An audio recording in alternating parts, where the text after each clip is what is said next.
Silaturahmi tidak hanya sebagai bentuk pertemuan formal, seperti halal bihalal, namun dapat dijadikan momen untuk kita saling mendekatkan antar sesama, saling mengenal, saling mengikat keakraban, saling akrab dan saling mempererat tali silaturahmi baik yang sudah terjalin maupun yang baru terjalin.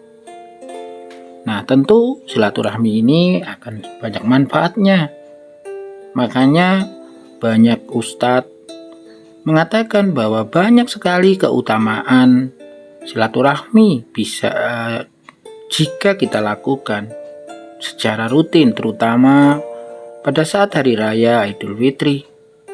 Karena itulah kesempatan yang memang disediakan oleh Allah, baik kaum muslimin maupun non-muslim. Tentu dengan ini akan meningkatkan toleransi dan tenggang rasa antar sesama, bahkan yang beda agama.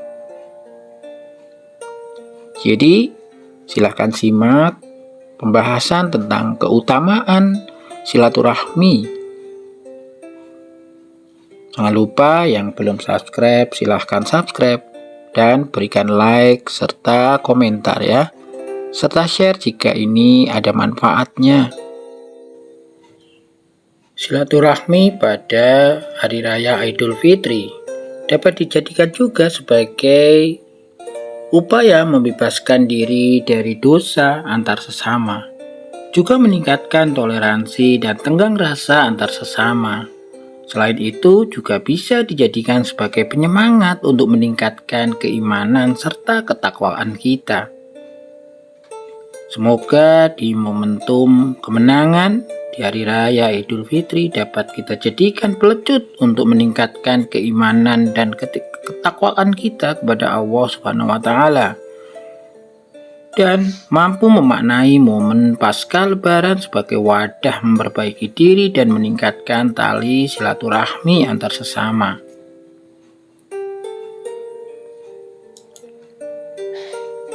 Salah satu keutamaan dengan menjaga tali silaturahmi adalah dapat menjadi salah satu sebab umat dapat masuk ke dalam surga Allah Subhanahu wa Ta'ala.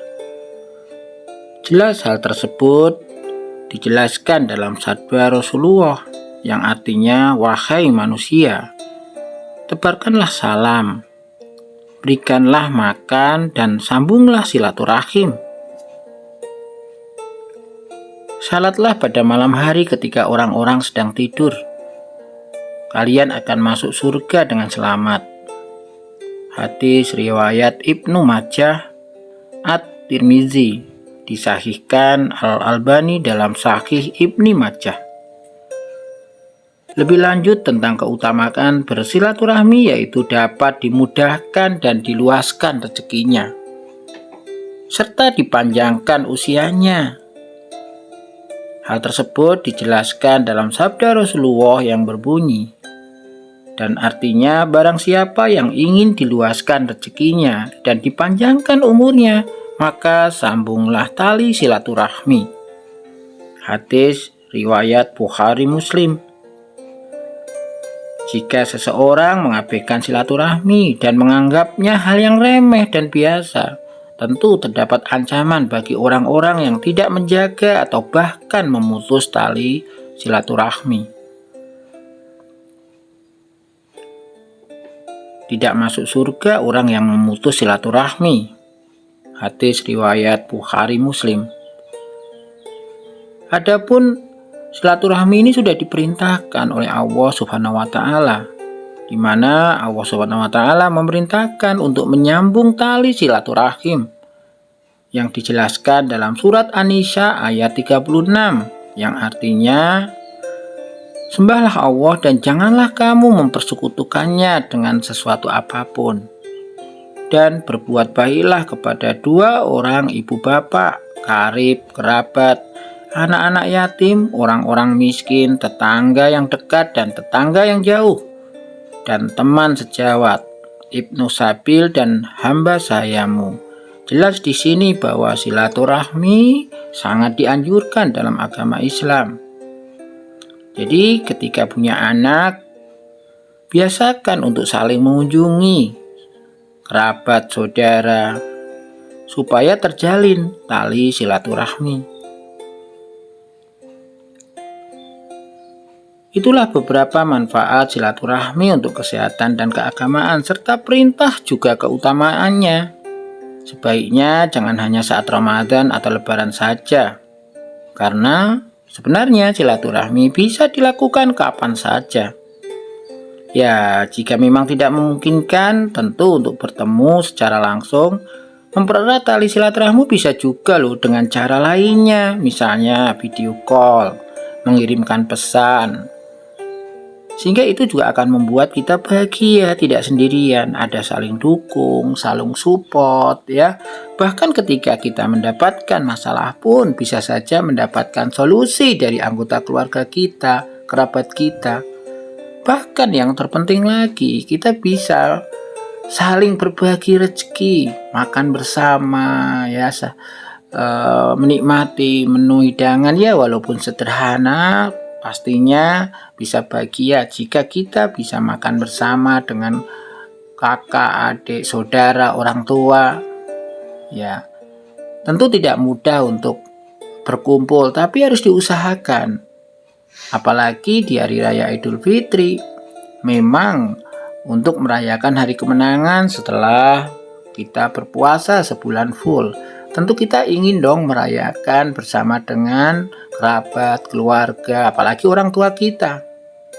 Tentu ketika kita sudah tidak mempunyai orang tua karena sudah meninggal, cara menghormati orang tua kita ya kita memastikan untuk bisa bertemu dengan saudara-saudara kita dalam kondisi apapun, ada atau tidak ada, mampu atau tidak mampu. Tentu dengan menjaga silaturahmi ini kita bisa merasa bahagia, dan tentu jika kita sudah merasa bahagia ya kita sehat jiwa dan selalu berpikir positif. Tidak usah berpikir bahwa pasca silaturahmi bertemu kita akan kehabisan uang atau akan dihentikan rezeki kita. Kita akan berpikir bahwa besok akan dapat ganti yang lebih banyak seandainya kita berbagi uang raya atau THR bagi anak-anak mereka atau bagi saudara-saudara kita yang masih anak-anak. Tentu ini akan memancing untuk kita dapat rezeki yang lebih banyak jika kita mau berbagi. Karena hanya dengan silaturahmi inilah kita berkesempatan untuk berbagi rezeki. Entah yang sudah diwujudkan dalam bentuk makanan, kue-kue, ataupun uang raya. Bahkan mungkin dengan menata rumah dengan indah, dengan bunga-bunga yang pada hari-hari biasa tidak ada, tidak ditata. Tapi karena mau kedatangan tamu istimewa yang jarang sekali ke rumah, maka ruangannya dicat kembali, kemudian ditata, bahkan ada bunga-bunga hidup yang indah, yang bermekaran, bahkan ditata rapi bersama dengan makanan-makanan khas lebaran. Tentu itu akan membuat menjadi semakin jelas bahwa kita mau berbagi rezeki. Ya tentu dengan cara yang berbeda-beda.